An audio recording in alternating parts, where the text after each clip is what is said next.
Pewk Fest, international struggle to be outraged at business as you all. Gulf oil spill may go on for much longer as BP and Obama fail to stop lying. Spill. In the UK, gun rampage, shooty shoot slaughter, use killer wank, death come. Hello, knee-jerk reactions. Welcome to the fucking news. I'm ambivalent about the suffering of humanity. Here are the headlines tonight. There have been calls for a full and independent inquiry into the international outrage that followed the Gaza aid ship massacre. World leaders have condemned their own superficial, meaningless platitudes as useless, irrelevant, and entirely based upon political expediency. Many world leaders have gone even further, saying publicly that business as usual should continue, despite their contrived outrage, muted condemnation, and qualified disapproval of piracy, murder, fascism, and tyranny. Here's our hypocrisy correspondent, Push-Button Shitflush, with an exclusive report on how outraged we are and why we must do fuck all about it.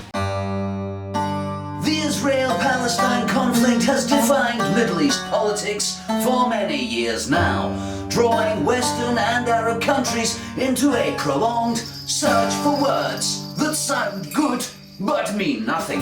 The roadmap to piss, the Oslo piss plan, the piss for land deal. We swallowed all that pish for years. Not because we like the taste, but because really, we don't give a fuck about the fate of a few sand peasants and their mumbo-jumbo gobbledygook about Allah.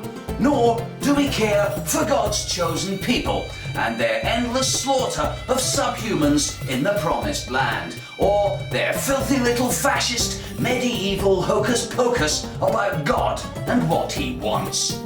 We'll suck up any pish that lets us get on with our own lives and sounds like somebody else will do something or say something on our behalf. That's terrible, and we really must stop this sort of thing from happening again. See you next time. No, we don't give a fuck. We, the watching people of the world, only care about ourselves, our lives, our children, our comforts. And that's just the way it is. Even if it wasn't true, which one of the participants in the aid flotilla tragedy would you glorify as heroes? Let's see now. There's the blockaders, the fascist state of Israel run by murdering nationalist voodoo-believing Nazi fucks, who will kill anyone who opposes their existence because God loves them and not you. There's the blockaded, the fascist state of Gazastine, run by murdering nationalist voodoo-believing the Nazi fucks Hamas, who want the whole world to go Hawaiian, for Allah, or die. And there's the blockade breakers, the Turkish state, run by murdering nationalist Nazi fucks who will kill anyone who opposes its existence, killing and torturing political dissenters and currently imprisoning thousands of children for supporting the cause of Kurdish people to have their own country back. You know what? They all make me puke. I puke on the flags and the causes of all of these people. I puke on Israel. I puke on Gazastine. And I puke on Turkey. The leaders of these people and formers of these circumstances are all batshit crazy, delusional, fuckwit fascist killers, and I mourn every child born under their fascist rule. This is Push the Button Shitflush for the fucking news. Thankfully, nowhere near any of the nutters involved in this shitty little piece of petty human misery.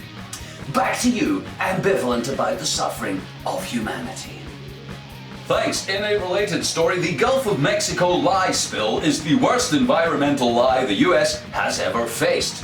A senior official has said. At least 20 million lies have now spilled into the Gulf of Mexico, affecting millions of people around the world. White House Energy Advisor Carol Browner didn't say the lies might not be stopped before August, going on not to say more lies are leaking into the Gulf of Mexico than at any other time in our history. it's a bigger lie than the Exxon Valdez. BP admitted its top kill operation to blast bullshit from its ruptured gob had failed, and they did not know for certain what lie to tell next.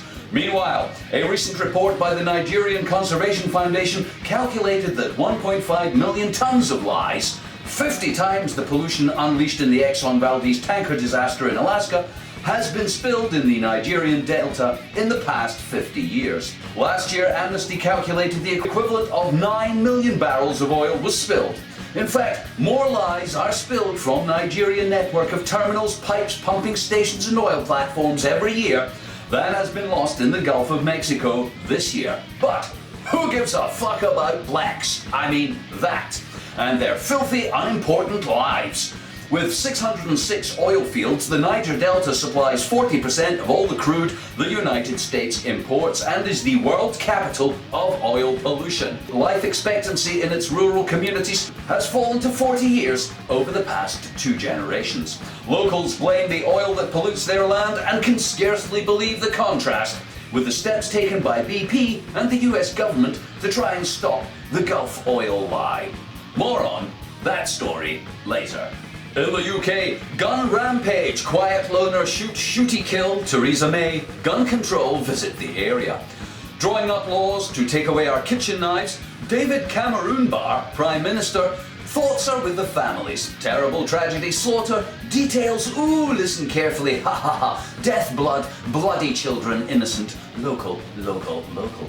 Horrific event, special program, press conference, gun, bang, everything possible, turned into bloodbath. Carnage, witnesses, police dog, van, car, overtime, victims, bloody blood, bloodiest, shoot.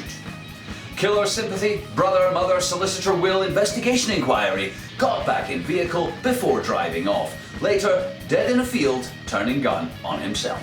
And now, the weather. Climate change supporters and deniers fighting it out over here and there while we deforest the earth there and here. Here are a few chemtrailers and their electricity bills making another time-lapse video headed our way later in the week, while 100 species go extinct for the weekend. Then, hedonism or depression, depending on how sensitive you are, with just a chance of a murderous rampage for those of you who can't take it anymore. Think slobber, kill. In the next FKN Newz, we'll be talking to a man with tinfoil on his head, a girl with jam on her vagina, and a boy who can fart the national anthem of Israel without shitting his pants. Thanks for watching, and remember, the planet's fucked, it's your fault, and it's getting worse. Join me next week to see if doing nothing helped. Good night!